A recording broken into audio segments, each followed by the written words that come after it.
Hey everyone, welcome back to the Football Plug as we talk about what the hell is going on with Carson Wentz right now.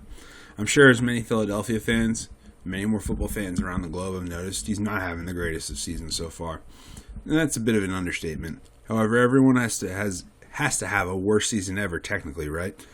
And I'm sure Aaron Rodgers' worst season ever is better than Mark Sanchez's best season ever. For someone who's been as good a quarterback in the league, you would assume he just having a down year from those lofty standards that he set, going toward the Super Bowl a few years ago. Fortunately for the Eagles fans and fans of Carson Wentz, though, it doesn't appear just to be one of those down seasons. It's very troubling when you look into the statistics a bit deeper.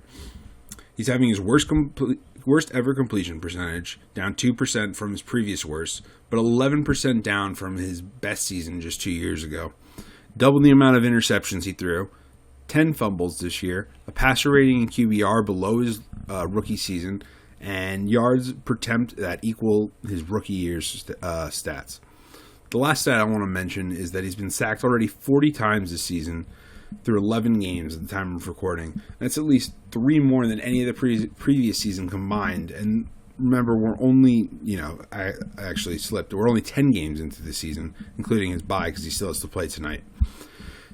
Now, after just reciting a bunch of stats, let's look into those stats and let those stats tell us what we have in store for Carson Wentz and whether this is all on him, partially on him, or what the deal is. He's having his worst season yet at a time you'd expect him to be at his physical best when he's 28 years old, 5th year in the league. Obviously, had a couple of injuries. But what is obvious to me looking at the stats is not completely his fault. He's trying to do too much with not enough time in the pocket, because of the offensive line or the requisite weapons around him. Just think about what his interceptions total plus his yards per attempt mean in comparison to his prior years.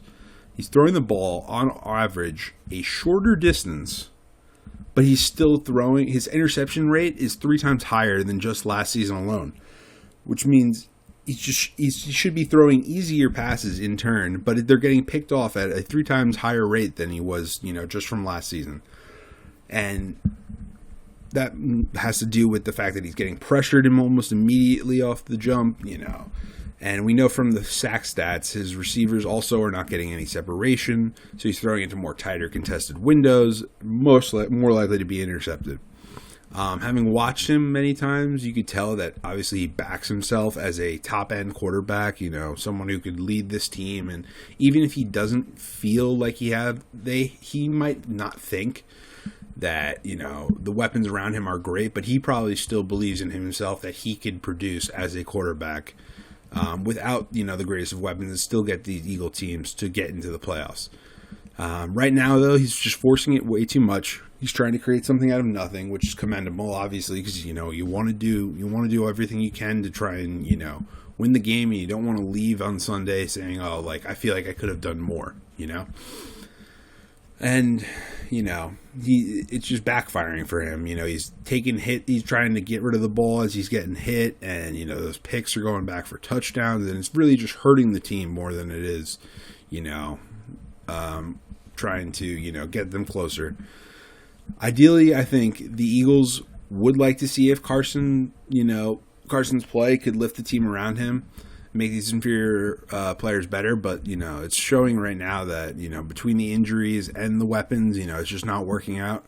Therefore, I still think he has elite quarterback years ahead of him, and because he's still under contract through 2024 with an opt-out in 2022, but that includes a large dead cap hit of $24.5 million, that if the offensive line play or his play does not improve and they don't start winning the next 2 or 3 games, then they should bench him for Jalen Hurts, someone much more mobile, accustomed to running around a little more, can avoid those sacks and avoid those hits.